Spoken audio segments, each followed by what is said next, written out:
जय गुरु जी संगत जी। मैं गुरु जी की संगत जालंधर से, ये मेरा शुक्राना सत्संग है।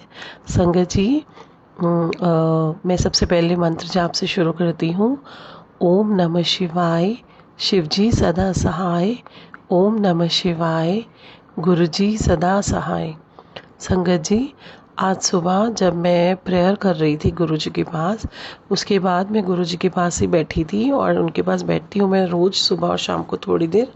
तो उस समय ये विचार मेरे मन में जो अचानक आए गुरु जी की तरफ से ही होंगे, और मुझे ऐसे लगा कि गुरु जी ही टेलीपैथी से बता रहे थे कि इसको सत्संग में शेयर करना है मुझे। तो किसी न किसी संगत को इस मैसेज की ज़रूरत होगी। ये मैसेज है उन लोगों के लिए, अगर कोई इस समय किसी ऐसी परिस्थिति से निकल रहा है जहाँ उसका विश्वास कम पड़ रहा है, कम हो रहा है, भरोसा उठ रहा है, या वो थक रहा है अपनी प्रार्थनाओं में, तो ये उनके लिए है ये सत्संग। संगत जी, सुबह जब मैं गुरु जी के पास बैठी थी और गुरु जी को ध्यान लगा के देख रही थी, तो उस समय मुझे ऐसे महसूस हुआ बहुत ही स्ट्रांगली कि जो सद्गुरु जब चोले में थे वो अपनी संगत को इतना प्यार करते थे कि सद्गुरु जी हर किसी के खाने का ध्यान रखते थे कि सबने खाना खाया कि नहीं खाया, और उनके आने जाने का, जब वो आते थे संगत तो उनके आने में कोई तकलीफ़ ना हो, या जाते हुए उनको रास्ते में कोई तकलीफ़ ना हो। जितने भी हमने सत्संग सुने हैं, जो लोग उस समय थे गुरु जी के साथ में, जब गुरु जी चोले में थे, तो उनके हम सत्संग सुनते हैं, उनके एक्सपीरियंस सुनते हैं। तो अगर कभी किसी के साथ रास्ते में कोई हादसा होना हो तो गुरु जी कैसे उनका जाना डिले कर देते थे, या अगर किसी को जाते हुए कोई कन्वेंस नहीं होती थी तो वो कैसे उनके लिए अरेंज हो जाती थी। तो देखिए संगत जी, गुरुजी तो हर तरह से अपनी संगत का ध्यान रखते थे, उनके आने जाने का, उनके आराम का, उनके खाने का, हर चीज़ का। तो वो सद्गुरु जो हैं, अगर वो कैसे हमारा ध्यान नहीं रखते होंगे, हमारा भी, हम उनकी गिनती में आ गए हैं। जब हमने पहली बार गुरु जी कह के पुकारा था, उसी समय उन्होंने हमें गिन लिया था।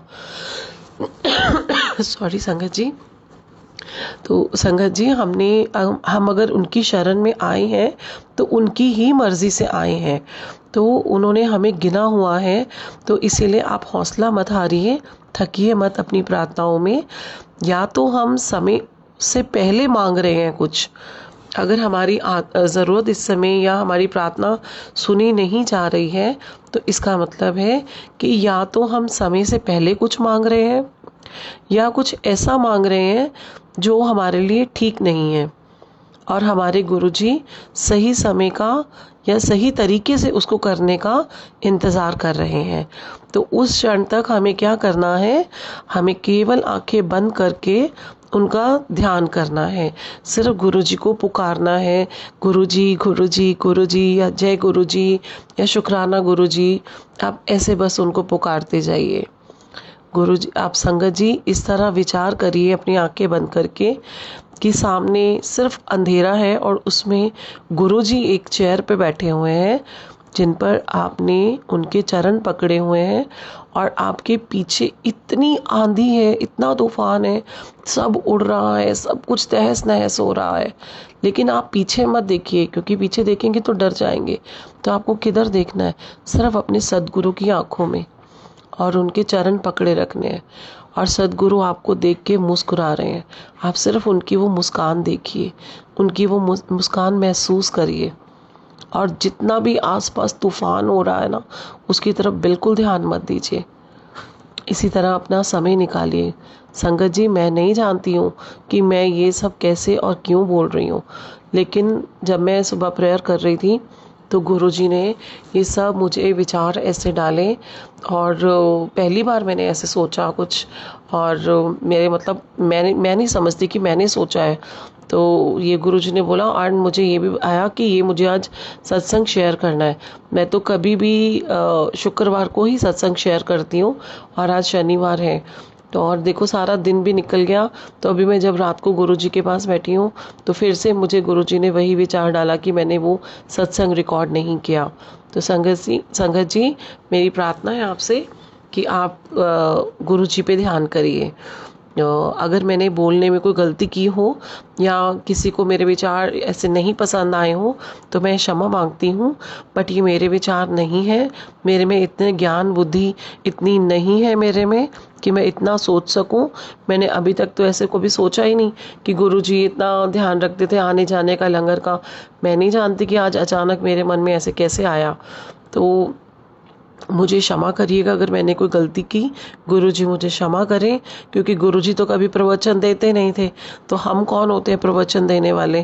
पर ये गुरुजी के ही विचार हैं। तो कि भी मैं तुम्हारा अगर खाने पीने का, आने जाने का ध्यान रखता हूँ तो मैं तुम्हारे इस समय भी मैं तुम्हारा ध्यान रख रहा हूँ। संगत जी यहाँ पे मुझे अचानक से एक बात याद आई है जो मैं शेयर करना चाहती हूँ। जब मैं पहली बार बड़े मंदिर गई थी ना, 28 अप्रैल को गए थे हम लोग, 28 अप्रैल को 2024 में, इसी साल। तो वो हमारे पहली बार गए थे बड़े मंदिर। तो सुबह गए हैं हम लोग दिल्ली बाई कार जलंधर से, और रात को वापस आ रहे थे। तो वापस जब आए हमें वहाँ से गुरुजी का स्वरूप भी मिला, लेकिन वो स्वरूप मैंने अपने बैग में डाल लिया था और बैग पीछे की तरफ ऊपर कार में रख दिया था। तो जब हम आ रहे थे तो रास्ते में 11-12 बजे का टाइम हो गया। तो एक जगह ना वो किसानों की वजह से वो रास्ता बंद था, तो हमें पता नहीं था। तो हम लोग खेतों की तरफ से कहीं गए थे, आ रहे थे वापस।